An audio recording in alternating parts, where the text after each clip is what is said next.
Hello, church. Here we are in the book of Nahum, chapters 1, 2, and 3.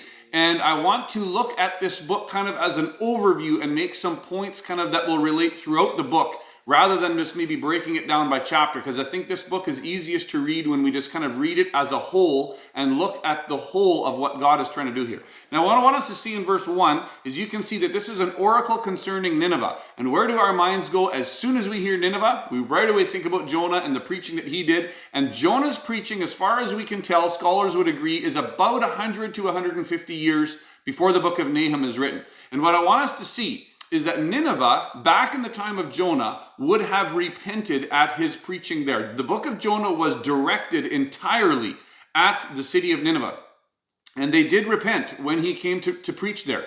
Now, fast forward 100 to 150 years, and Nineveh has fallen back into complete depravity and wickedness. You can see that written throughout the book here. And so because they have sinned and fallen away from the Lord, they are under his discipline now. And this book, while it could have been written to Nineveh as well, because it does talk about that, is directed, I think, also largely as an encouragement toward the people of Judah who are under oppression from the people of Nineveh. And so what I want us to see is that this book is not directed only to Nineveh, but also as an encouragement to Judah. And what can we see here in this book? Some points that are relating to how the people of Israel are supposed to take what Nahum says. Let's jump into that. Verse 3, what I want us to see as point number 1 is that God's warnings are not going to go on indefinitely. All right, so back in Nineveh's day, he sent a warning to them through Jonah. They repented, now they have fallen back into sin. Church, we need to realize that God's warnings will not continue indefinitely. He is very slow to anger. Psalm 103 would talk about that. Galatians 5 would say that the fruit of the Spirit is love, joy, peace, patience. We know that God is a patient God, but that does not mean that his warnings go on indefinitely. If he has warned us and we continue to sin or fall into sin, we will come under the discipline and judgment of the Lord. And what we want to realize there, that relates very specifically even into eternity, as Hebrews chapter 9 would tell us, where it says it is appointed for man to die once and then face judgment. Church, we need to realize that God's warnings will not continue indefinitely. And so we could just simply ask the Lord this question. Lord, have I been ignoring or missing warnings from you? All right, good question asked. Then I want us to see as point 2, that God in our discipline sees us. And that, church, for me is so incredibly encouraging, because even though I know I deserve the punishment and discipline of the Lord many times, in fact, much more than I deserve, much more than I have been given, we see that God sees us in our discipline. Look at verse 7, chapter 1, verse 7, that the Lord is good, a refuge in times of trouble. He cares for those who trust in him. Church, do you ever feel like God doesn't see you in what feels like discipline?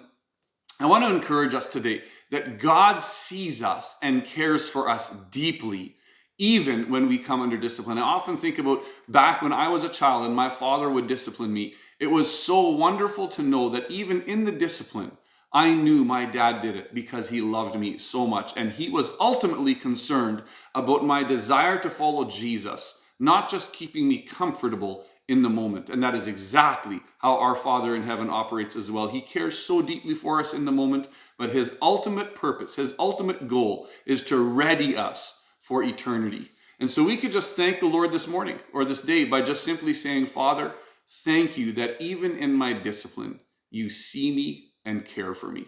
Oh, so wonderful, church. Then I want us to see in chapter 2, verse 2, we can see that once the discipline is complete, once we have turned back to the Lord and received his correction, that he is one who can restore what feels like it has been lost in seasons of discipline and hardship. Church, we've got to a little bit guard our heart attitudes here, because we can easily fall into a place where we say, I will quickly repent and then God will give me back what I lost. No, we have to restore with a heart, repent with a heart that just simply says, Lord, I have done wrong and I confess my sin.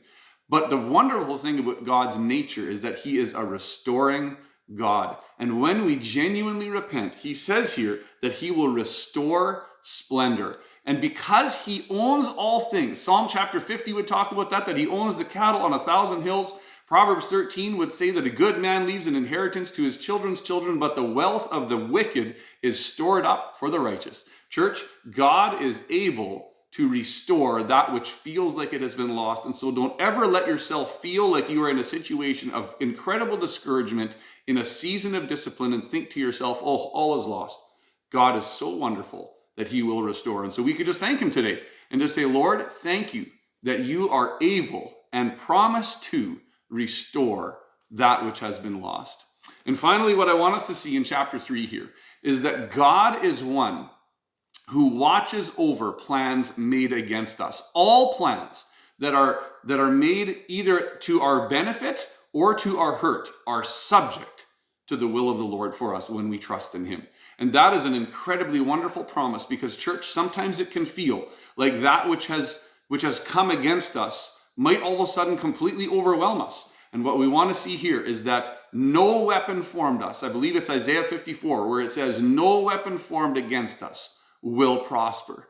Church, our inheritance is a protection from the Lord. When we have come to him in faith and given our lives to him, surrendered our lives to him, he promises that he will protect us in that place. And so what we can simply thank him for in closing is, Father, thank you that all plans for and against me need or are subject to your will for me.